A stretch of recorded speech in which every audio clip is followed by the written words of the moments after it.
Welcome back to part 2 of the Dahak story and the cursed village of Jinn. This story follows a young man who is sent to a remote and mysterious village to serve as a military school teacher during his military service. If you're ready, let's continue the story. Like I said before, I had barely swallowed the first bite of tomato rice when the noises behind the school walls started again. Annoyed, I walked toward the window. The room's window had been built unusually high, almost 180 centimeters above the ground. I placed a wooden box beneath my feet and looked outside. In the darkness, nothing was visible. It sounded like a pack of restless creatures climbing all over each other behind the school wall. Eventually, I ignored it and returned to dinner. Half the pot was still full, but I was already exhausted. My constant yawning told me it was time to sleep. Before going to bed, I decided to check the hallway, the classrooms, and the office one last time. After making sure the building was empty, I walked toward the bathroom at the end of the hallway, right across from my room. The teacher's room didn't face the hallway directly. Instead, its door opened toward the back section of the building. Across from it was a sink, and behind that, the bathroom and shower. After finishing everything, I locked the room, crawled under the blanket, and quickly fell asleep. Even though there was still a month left of summer, the nights there were freezing cold. A few hours later, I suddenly woke up because of the noises. The night creatures had crossed the school wall. This time, the sounds were coming directly from outside my window. At first, I wasn't too worried. I kept telling myself, at least I'm safe inside the room. But the noises made sleep impossible. As I listened carefully, I realized something disturbing. I was a city kid. I didn't know much about animals, but I knew dogs barked, jackals howled, and when animals fought, they growled. But the sounds outside my window sounded nothing like that. It sounded like several people speaking together with extremely thin, unnatural voices, and the language was completely unfamiliar. The moment I realized I was hearing it clearly, fear froze me in place. I crawled toward the wall on all fours and pressed my ear against it. Their ringing voices became louder and louder. Terror filled my entire body. Suddenly, Siri, I remembered the short shadow I had seen earlier that night in the hallway. I jumped up immediately and checked the room door. I didn't want to be caught off guard. I shoved random junk and objects behind the door. Minute by minute, the noises grew louder. A few moments later, I heard something scratching against the wall outside, like claws or fingernails dragging themselves upward. I wrapped myself tightly inside the blanket and hid in the corner of the room. For a second, I even thought about calling the school principal, but I stopped myself. He was miles away, and calling him in the middle of the night would only make me look pathetic. I sat there trembling in fear when suddenly everything went silent. Complete silence. I stared at the window in terror, and then, for one brief moment, I saw a tiny hand appear outside the window, trying to pull itself up from the ledge. I knew instantly that hand did not belong to a human child, because it only had 4 fingers. I was moments away from losing my soul, when suddenly another noise erupted outside. A heavy thud slammed against the ground. Whatever had been climbing toward my window had fallen. A second later, I heard rapid footsteps running away, and slowly, the sounds faded into the distance. I finally breathed again. Whoever they were, they had left the school grounds. I checked my phone. It was exactly 5 a.m. I wanted to stand up and look outside again, but I couldn't feel my legs anymore, so I collapsed beside the wall, and a few moments later, I fell asleep. I woke up to the burning sunlight slamming against my face, under the blanket. I was drenched in sweat. When I checked my phone, I realized with shock it was already past noon. I stood up, washed my face and hands, then reheated last night's dinner and ate it. The school's cooking pot was still greasy, so I figured it'd be smarter to wash it properly before I caught some strange disease in that godforsaken village. Meanwhile, I placed the kettle on the camping stove, grabbed the pot, and walked outside the school building. Even though the sun was scorching hot, a cold breeze was blowing across the hill. I started walking around the school, looking for some dirt or sand to scrub the pot clean. As I walked, suddenly, my eyes froze on dozens of tiny footprints. The footprints looked like they belonged to a 3 or 4-year-old child, but they were missing one toe. And even stranger, all the toes were exactly the same size, nothing like human feet. Slowly, I raised my head, and that's when I realized the footprints were directly beneath my window. The memories from last night came rushing back. Shivering, I whispered to myself, so I wasn't imagining it. Something really is wandering around this place. I dropped the pot right there and ran out of the school. I had to tell someone. I needed help. I hadn't even gone far when I saw the doctor walking out of the clinic. He was heading toward me, holding a cloth table spread in his hands. The moment he saw me, he greeted me from a distance, but I didn't answer. As soon as I reached him, I said, "Doctor, I need to tell you something. I even have proof." The doctor looked surprised. He nodded a few times and followed me. I took him behind the wall near my room and showed him everything. Still holding the table spread, the doctor crouched down and stared at the ground. A few seconds passed, but for me they felt like hours. Finally, he said, "All right, bring the pot too. I'll explain everything." A few minutes later, we sat on the wooden platform in front of the hallway. The doctor opened the table spread and calmly said, "First, let's eat before the food gets cold." I noticed several chicken skewers and fresh local bread inside the cloth spread. Even though I was usually hungry all the time, I suddenly lost my appetite. The doctor noticed immediately and said, "So, feeling better now? Those footprints you saw belong to a type of desert rabbit." I sat down on the wooden platform and told him everything that had happened before dawn. The doctor handed me a bite of food, and while laughing softly, said, "Mr. Ramin, I think you should stay with me at night. There are plenty of beds at the clinic." Annoyed, I looked at him and asked, "Doctor, are you saying I'm going crazy?" He smiled and replied, "Of course not. But getting used to loneliness, especially out here in the mountains and desert, takes time. You should stay with me until you adjust. Besides, you'd actually be helping me too. Because at night I also see an old woman sitting in the clinic hallway, begging." The moment fear hit me, the doctor burst into laughter. That's when I realized he was messing with me. I finally started eating the chicken, then stretched out lazily on the wooden platform. When suddenly the sound of something metallic crashing echoed from the end of the hallway. I jumped up in terror and shouted, "Doctor, look!" I think they came back.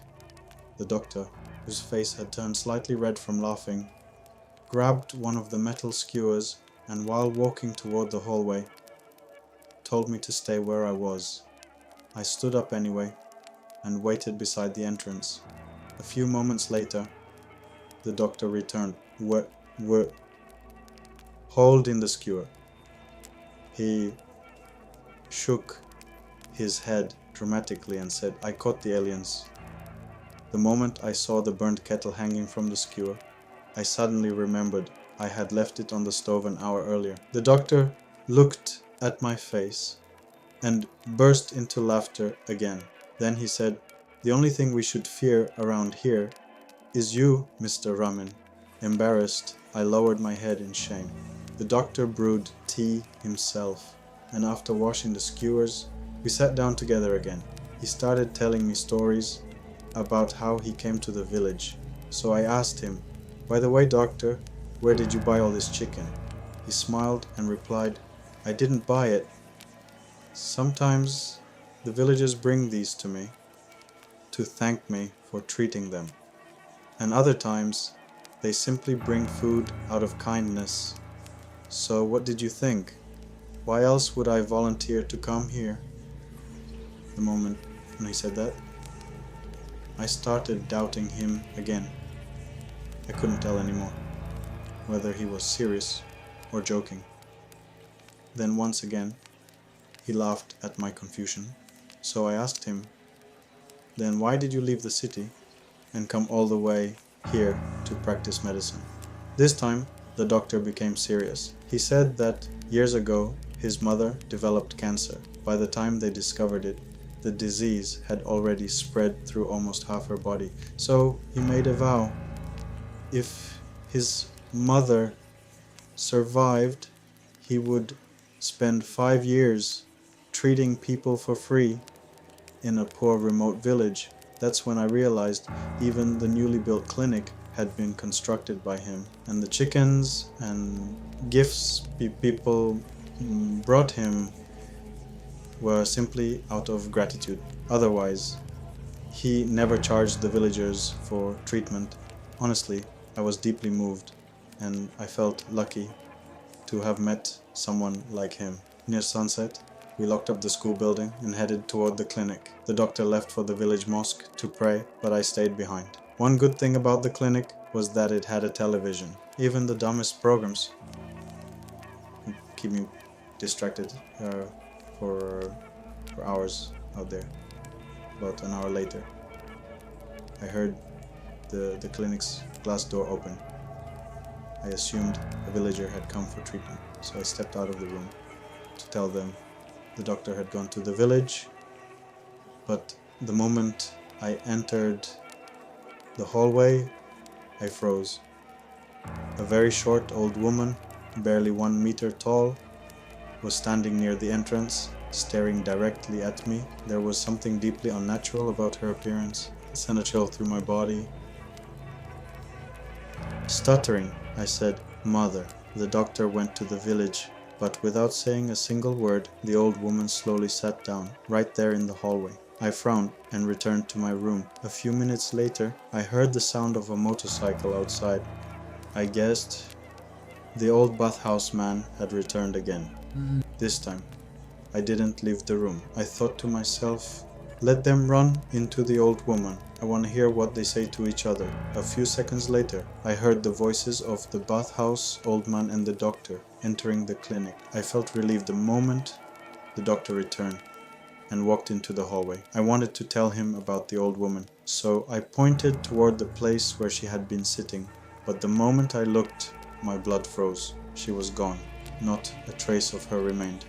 The doctor noticed my expression immediately and asked, "Mr. Ramin, what happened?" Confused, I replied, "Then where did that old woman go?" The second I said that, the doctor and the bathhouse man exchanged a glance. A heavy, unsettling glance. Something about it terrified me. My legs suddenly went weak, and I collapsed onto the floor.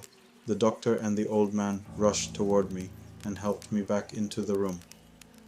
After I calmed down a little, the doctor said, "The TV was probably too loud.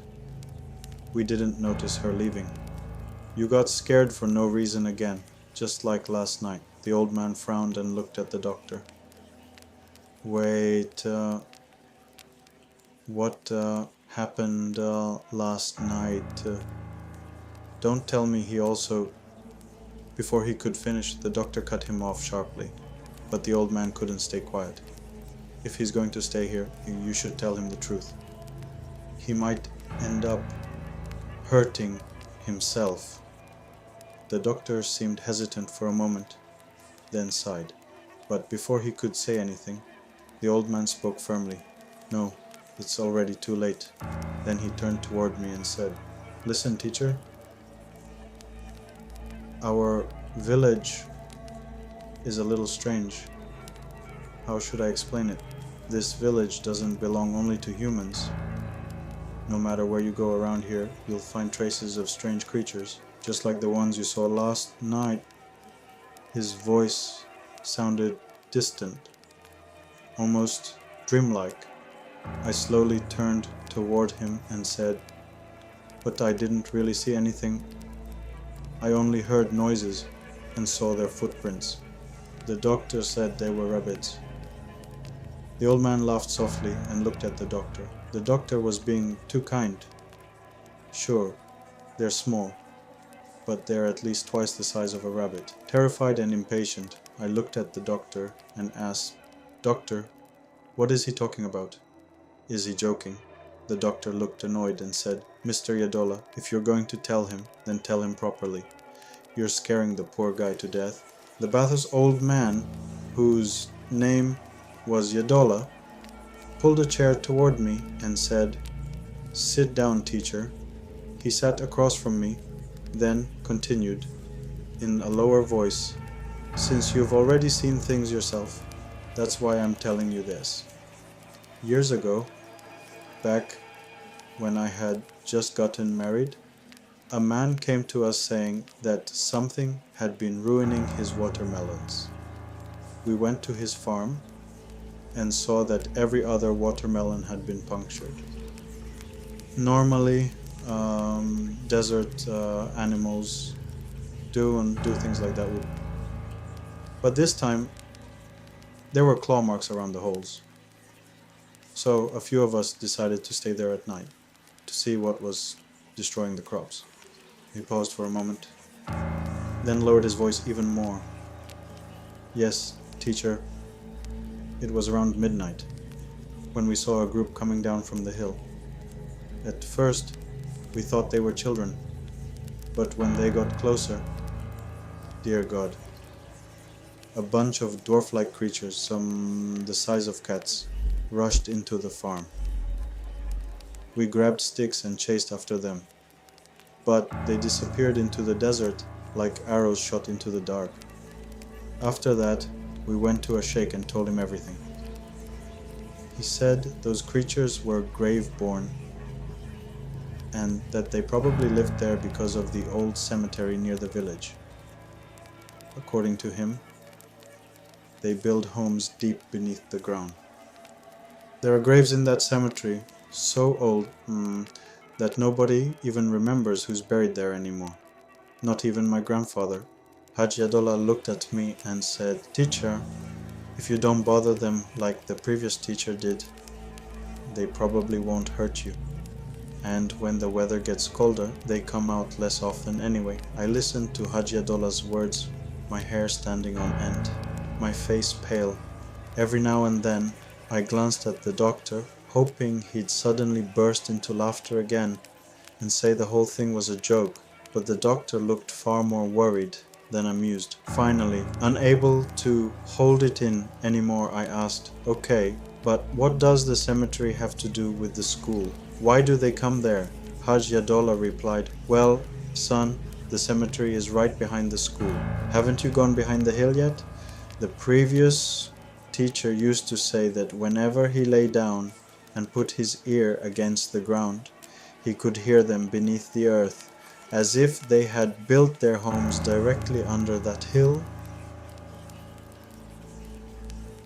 I couldn't take it anymore. I rushed out of the rooms and headed toward the bathroom to splash some water on my face. I stood in front of the mirror, thinking about the old man's words, when suddenly the bathroom door creaked open, and through the crack I saw the old woman again. I jumped in fear and said nervously, "Mother, you scared me. The doctor's in the room, not here."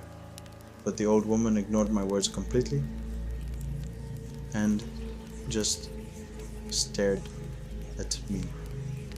I stood there wondering how I was supposed to deal with this one, when suddenly I remembered what the doctor had said earlier that day. He had joked about an old woman who came into the clinic hallway and spread out a begging bowl.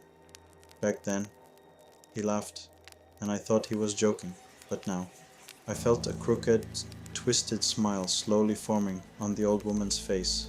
Suddenly, I heard the voices of the doctor and Hajj Yadollah rushing out of the room. At the same moment, I noticed a hand swinging toward my face.